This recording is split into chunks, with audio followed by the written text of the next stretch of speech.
Rain poured over the cracked sidewalks, cold and heavy, washing away the noise of the city. People rushed past with umbrellas, too busy to notice the boy walking barefoot in the storm. His name was Marcus, a 17-year-old kid from the east side, clothes worn out, backpack soaked, but his eyes still carrying something rare: hope. He had just finished a long day at the community center where he cleaned floors after class to help his mother pay rent. On his way home, he spotted an old man huddled near a streetlight. His blanket drenched his feet bare, skin trembling from the cold.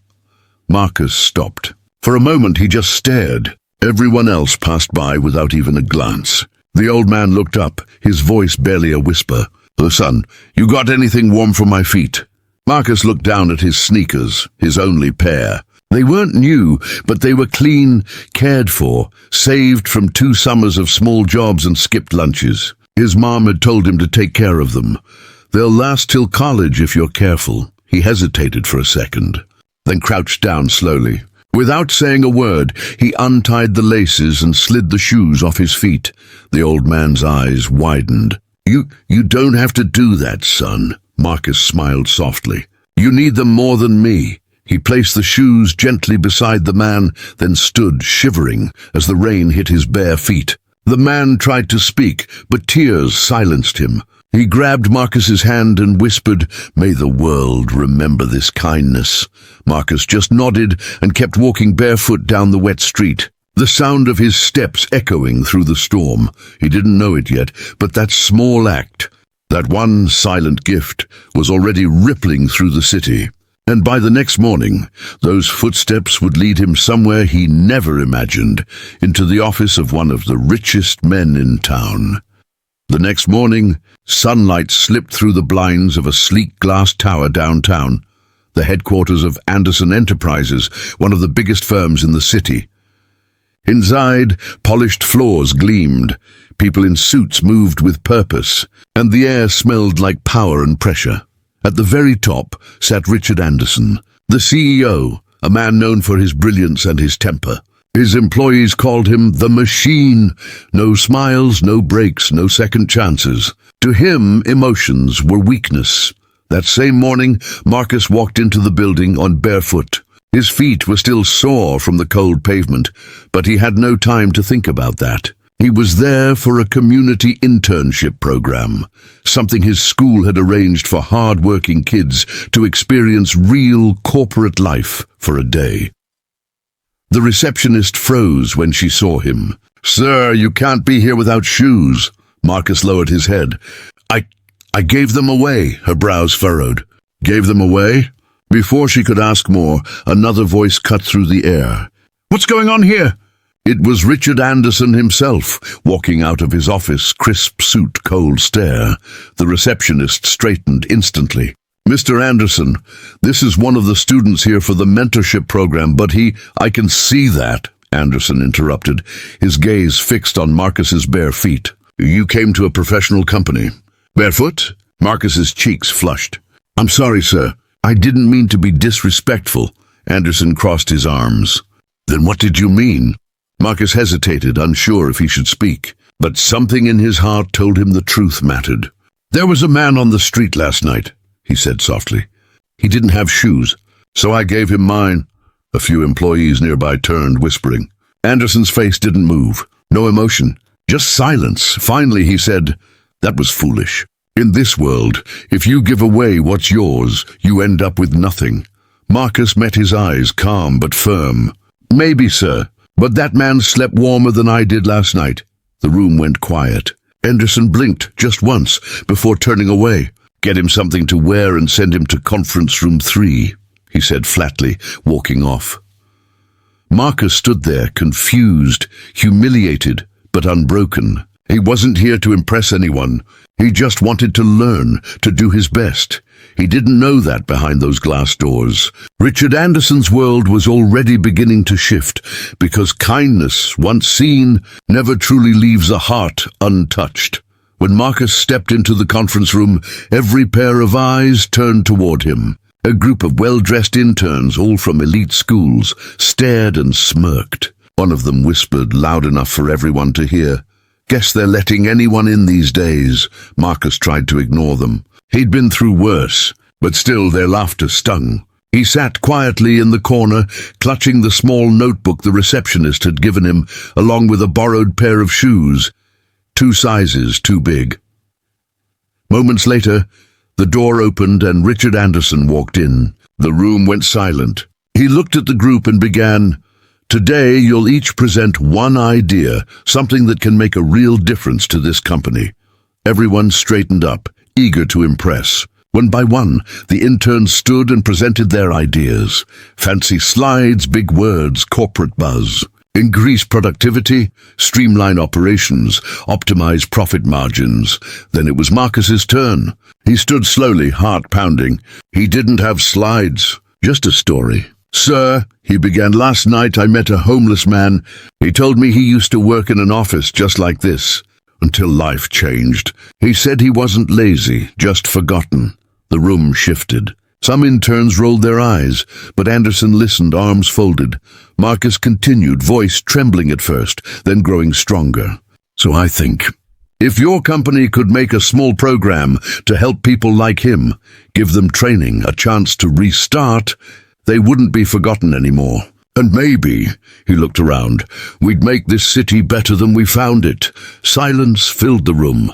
For the first time, Anderson didn't have a sharp reply. He just stared at the boy, at the conviction in his eyes, the same conviction he once had before he lost it, chasing success.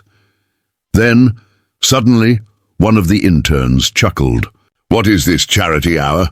The others laughed, but Marcus didn't react. He just sat down quietly. Anderson's jaw tightened. He looked at the laughing interns and said in a cold tone, "Enough." The room froze. "Sometimes," he said, "the smallest idea comes from the biggest heart." No one dared to speak after that. Marcus didn't know it yet, but that moment, that simple story about kindness, had just planted a seed inside the billionaire's heart, one that would soon grow into something far greater than profit.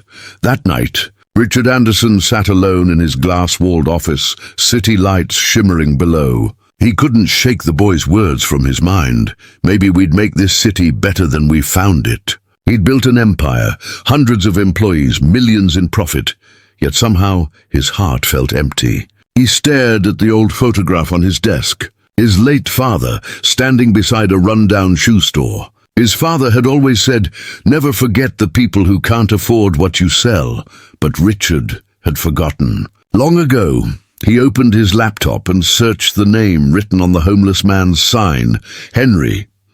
He didn't expect much, but a report popped up. Henry Collins, former employee of Anderson Enterprises, laid off 10 years ago during restructuring.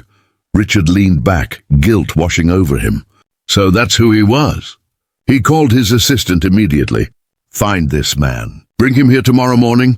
The next day, Marcus returned to the building, not as an intern, but as a guest. The receptionist smiled this time, eyes wide with surprise. "Mr. Anderson asked for you personally." Marcus's heart raced. He entered the CEO's office to find Richard standing by the window, the homeless man, Henry, sitting across from him, now cleaned up and wearing fresh clothes. Henry turned, his eyes filled with gratitude and disbelief when he saw Marcus. You're the boy from last night," Marcus smiled softly. "I'm glad you're okay." Richard looked at both of them. His voice was low, humbled. "Henry was once one of my best men. I didn't even realize how my decisions destroyed lives like his." He paused, then turned to Marcus. "You opened my eyes, son.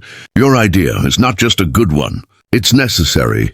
Marcus blinked, unsure what to say. Richard continued, "Starting today, we're creating a program, the Second Step Initiative. We'll hire and train people who lost everything. And you," he looked at Marcus with a rare, genuine smile, "will help lead it." Marcus froze. "Sir, I'm just a student."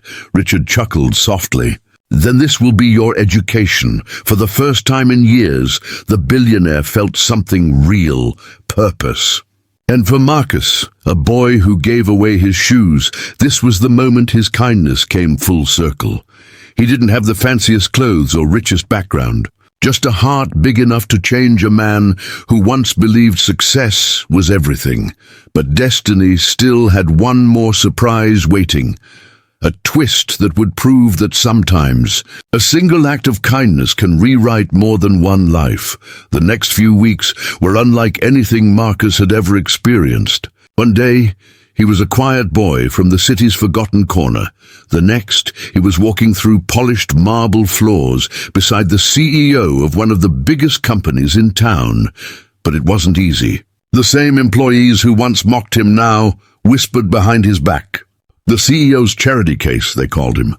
He's only here because of that speech. Marcus heard it all, every laugh, every whisper, but stayed silent. His mother's words echoed in his heart. Let your work speak louder than your pain. Henry, the man he had once helped on the street, worked beside him now, rebuilding his dignity one day at a time. He guided Marcus through the company's messy reality, people fighting for power, numbers over humanity. Late nights turned into early mornings. The program's second step started small. 1 room, 2 desks, a dream. Marcus interviewed dozens of people who'd lost their jobs, families, and hope. Each story hit him harder than the last.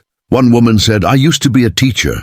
Now I can't even pay rent." A man confessed, "I used to fix cars until they replaced me with machines." Marcus listened, took notes, and promised each of them, "You're not forgotten." But the board of directors wasn't impressed. In a heated meeting, one executive slammed the table. "Mr. Anderson, this program is wasting resources. We're not a charity." Richard's calm broke for the first time. "We're humans before we're a business," he snapped. And maybe that's what this company forgot. Still, the resistance grew. Reports came in showing losses. Media called it a sentimental move. The same people who once praised Anderson for his profit now mocked him for his compassion. Marcus saw the toll it took. One night he found the CEO sitting alone in his office again, the lights dim.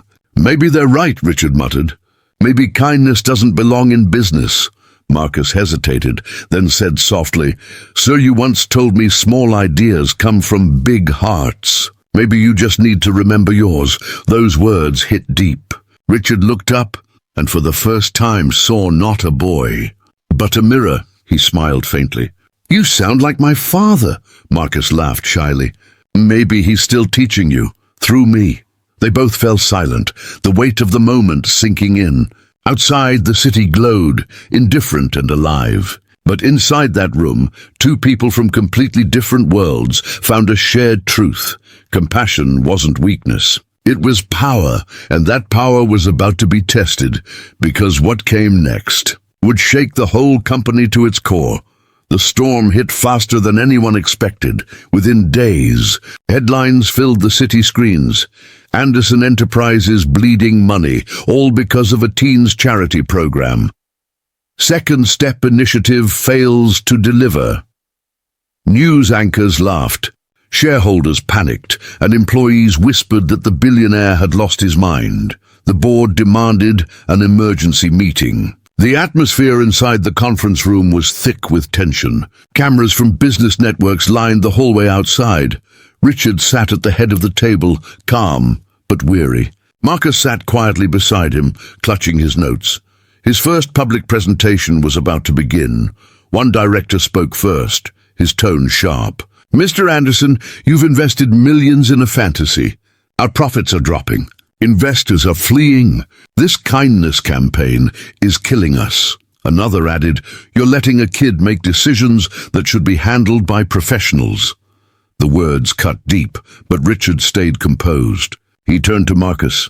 "Son, the floor is yours." Marcus stood slowly. His hands trembled, but his voice was steady. "You say this program is a loss," he began. "But you're only looking at numbers, not lives." He showed slides of the people they had helped. Henry teaching new recruits, single mothers earning again, ex-workers training others. "Faces, not figures. These people weren't broken," Marcus said. "They were waiting for someone to believe in them again," one director scoffed. "Touching story, kid. But belief doesn't pay the bills." Marcus looked at him, calm, fearless. "Maybe not today, but in a world where no one believes in anyone anymore, Belief is the only currency left. The room fell silent. Then, unexpectedly, a woman in the corner, one of the senior investors, spoke up. "I visited that training center last week," she said softly. You should have seen the hope in their eyes. "That's worth more than profit." Murmurs rippled through the boardroom. Cameras outside began recording the rising voices. Finally, Richard stood, his voice thunderous but clear. "We'll prove you all wrong. Not by defending what we do, but by showing what it means to care." He announced a public event, a showcase where graduates from the Second Step initiative would share their success stories live. As Marcus walked out of the room, reporters swarmed him. One shouted, "Hey, kid! Are you ready to fail in front of the whole city?" Marcus just smiled faintly. "If failure means helping people, then yeah, I'm ready." The stage was set. The next morning would decide everything. The company's fate, the CEO's reputation, and the worth of one boy's kindness. And as night fell, Marcus sat by his window, whispering to himself, "This isn't about saving a company. It's about proving that goodness still matters." The city lights blinked below, unaware that tomorrow, a boy who once gave away his shoes was about to walk onto a stage that could change everything. The next morning, the city buzzed with anticipation. News channels streamed live from the grand auditorium of Anderson Enterprises. The event was meant to showcase the results of the Second Step initiative, but most people had tuned in expecting a public embarrassment. Inside, the hall shimmered under soft golden lights. Rows of journalists, investors, and critics filled every seat. The murmurs were loud, doubtful, impatient. Behind the stage, Marcus adjusted his borrowed blazer. His palms were sweating, heart racing. Richard placed a hand on his shoulder and said quietly, "Don't speak to impress them, son. Speak to remind them." Marcus nodded, took a deep breath, and stepped onto the stage. The audience barely looked up at first. Cameras flashed. Whispers spread. But when he started to speak, the room began to still. "My name is Marcus," he said softly. "A few months ago, I was just a kid walking to school, until I saw a man shivering on the street. I didn't have money, just my shoes. So I gave them to him." The audience tilted forward, curious now. "That man's name was Henry," Marcus continued. "And today, he's sitting right here." The lights shifted, revealing Henry in the front row, wearing a clean suit, eyes filled with tears. A hush fell across the room. Marcus's voice grew stronger. "I didn't know he once worked for this very company. I didn't know he was fired when times got hard.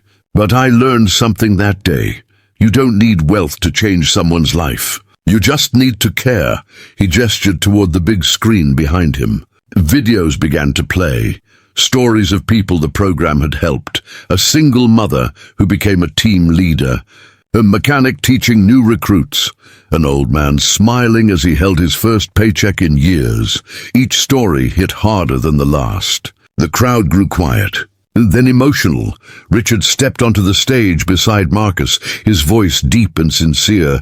"I used to think success was measured in numbers, but this boy reminded me that the real profit is in people." He looked toward the board members sitting in the front row.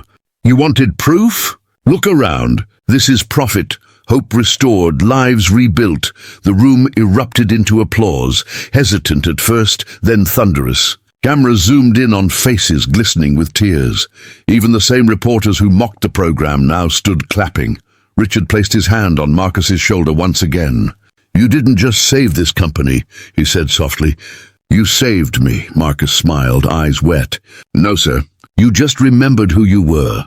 For a brief moment the noise faded, and in that silence, two generations stood side by side, one who had forgotten humanity, and one who brought it back with nothing but kindness. The hall rose in a standing ovation. The light hit Marcus's face like dawn breaking after a long night. He had walked barefoot once, but today he walked in purpose. As the applause faded, Marcus stood there, overwhelmed. Cameras flashed, people cheered, and for the first time in his life, he wasn't invisible. He wasn't the poor kid others pitied. He was the reason hundreds of people had hope again. Backstage, reporters crowded around him. "Marcus, how does it feel to change a billionaire's company?" one asked. He smiled humbly. "I didn't change a company," he said softly. "I just reminded people that kindness still works." A few steps away, Richard Anderson watched him proudly. The boy had done what he, with all his power and experience, never could. He had rebuilt not just a business, but the soul of it. Henry approached, his eyes watery. "You gave me your shoes that day," he said, voice breaking. "Now you've given me back my life." Marcus shook his head gently. "No, sir. You did that yourself. I just believed in you." Richard walked over and placed his hand on both their shoulders. "From this day forward," he announced, "Marcus will join Anderson Enterprises, not as an intern, but as the youngest consultant in our history." The room filled with cheers again, but Marcus wasn't thinking about titles or praise. His eyes drifted toward the entrance, where a small crowd of people from the Second Step Initiative stood, clapping proudly, some crying.